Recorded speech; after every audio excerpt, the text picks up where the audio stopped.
you ever wanted to know about the life of Amy Winehouse? Well, look no further, because the documentary Amy on Netflix portrays the interesting life of Amy Winehouse. She was a one-of-a-kind singer who had one of the most difficult yet fascinating lives. She was regarded as one of the most influential artists of her time, as she left her permanent mark on pop and jazz music industry. You may have heard some of her music. Her two most popular and groundbreaking songs were Rehab and Back to Black, not to be confused with Back in Black by AC/DC. Asif Kapadia, in my opinion, did an impeccable job with progression and sequence. Although it felt like a timeline of Amy's life, it made the audience have a deep connection with her, kind of like experiencing her life events beside her. Kapadia captured emotion beautifully through the string of images and interviews that made you have a sense of how it truly was back then in the early 2000s, when she was rising to fame. As her film progressed, the mood shifted from happy and hopeful to sad and hopeless as she battled her loneliness and addiction to drugs and alcohol. One thing Kapadia did really well was assuming that the audience did not know who Amy was, and he did a good job giving her history and background. It was executed in the beginning and provided a foundation of what was next to come. Once the audience understood who she was as a person and her aspirations, it was easier to follow along and appreciate her as a person and as an artist as well. For example, he explained her childhood and that she was born into a Jewish family full of musicians. She listened to jazz music all her life, and a lot of her influences were jazz musicians, and she really never saw music as being her career.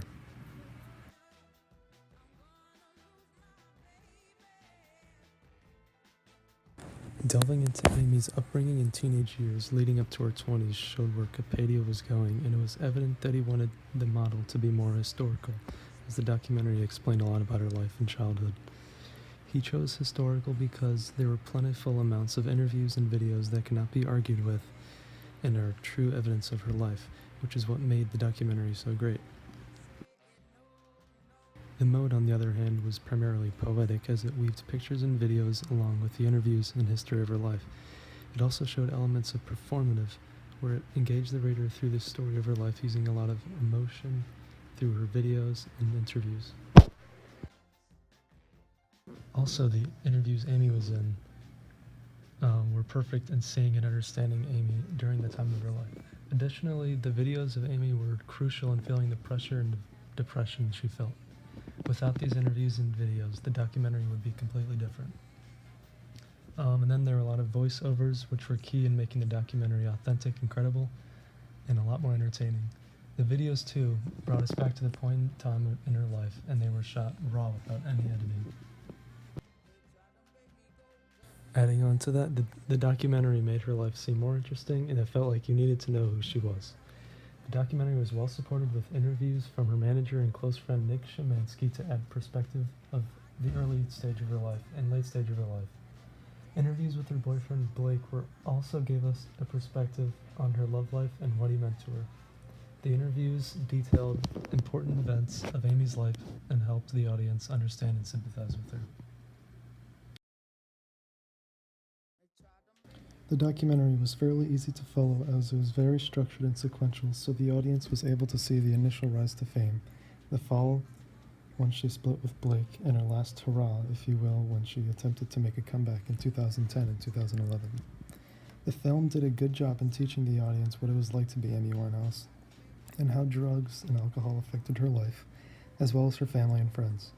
This shows that Kapadia was very sympathetic in his way of showing her addiction as one of her few coping mechanisms, and not only using it as to show her having a good time getting intoxicated and high in the club. Media had its way of interpreting and twisting Amy's life to make her seem like she was throwing her life away, but this documentary did a good job in portraying reality. The music was my favorite part, not only because I enjoy Amy Winehouse's songs, but they are perfectly implemented into the documentary and fit the scene's mood. The music was appropriate and resembled a specific point in her life. For example, when she was rising to fame, they played her hit song, Rehab. And when she was battling drug addiction, they played more of her somber and sad music, like Back to Black.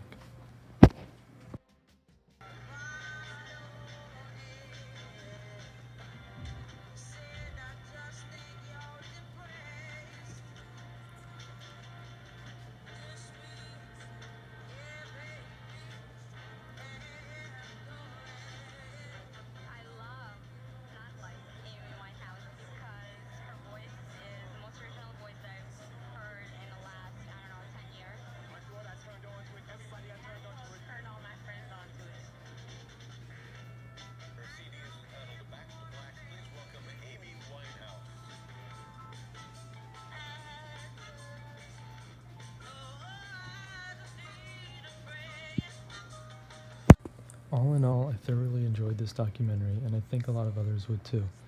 I would recommend this movie to anyone who loves Amy Winehouse or wants a unique perspective on the culture of the 2000s and drug addiction. However, I would not recommend this film to anyone who would not care to sit and watch an hour and a half long documentary about Amy Winehouse, or someone who knows everything about her since it essentially recounts her life events. But I guess the interviews and clips are interesting, I guess. But anyways, that's been it from me, and I will see you guys later. Peace.